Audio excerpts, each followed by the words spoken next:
तर ओम शिव शंभो मित्रांनो, आज आपल्याला देऊच्या साईटवरती जायचं होतं. ती 4 KVची साईट होती. ती साईट आज कंप्लीट करून घ्यायची होती, पण जेवढं होईल तेवढं करू. तर सगळ्यात पहिलं पोचल्या आर्थिंगचे खड्डे खोदून घेतले पोरांनी. आर्थिंगचे खड्डे खोदून आर्थिंग लावून घेतलं. तर मी इकडं वरती पाईप मारून घेतले. खिडकीत चढून जाऊन पूर्ण पाईप मारलेत. आपल्याकडं झुलायला लावायचा टाईम नव्हता. तुम्ही बघू शकता, रात्री पूर्ण वायर वगैरे टाकून घेतली. अर्थिंगचे पाईप वगैरे पूर्ण संध्याकाळी 5-6 वाजेपर्यंत मारून घेतले. तुम्ही काम बघू शकता, आपलं काम किती फिनिशिंगमध्ये असतं.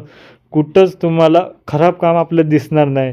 एकदम प्रॉपर फिनिशिंग, एकदम नीट वर्क करतो आपण. उगाचच करायचं म्हणून करत नाही. एकदम प्रॉपर आपण काम करून देतो. त्यानंतर आपल्याला पॅनल आणि स्ट्रक्चर आलेलं. तर स्ट्रक्चर आणि पॅनल, पहिलं स्ट्रक्चर चढून घेतलं वरती दोरीनी. नंतर मग पॅनल चढवायला घेतले. खूप हॅवी होतं, पूर्ण कंबर गेली. पण ठीक आहे, 4 KVचं होतं, एवढं जास्त नव्हतं. आता काम करायचं बोलल्यावर चढवावंच लागतं, करावं लागतं. थोडी मेहनत केल्याशिवाय काय भेटत नाही.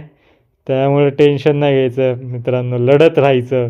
मेहनत केल्याशिवाय पर्याय नाही आपल्याला, कष्ट केलेच पाहिजे. पूर्ण स्ट्रक्चरवरती चढून घेतलं, सगळं एका जागी नीट ठेवलं.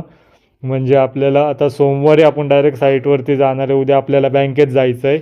त्यामुळं एका जागी नीट ठेवलं. सोमवारी ही साईट पूर्ण कंप्लीट करून टाकायची. आता सोमवारी तुम्हाला मोठा ब्लॉग बघायला भेटेल एकदम मस्त. त्यानंतर आम्ही आलो परत घरी. आता उद्या आपल्याला बँकेत जायची तयारी करायची आहे, तिकडं झऱ्या वगैरे मारायचं. तर भेटू उद्याच्या ब्लॉग.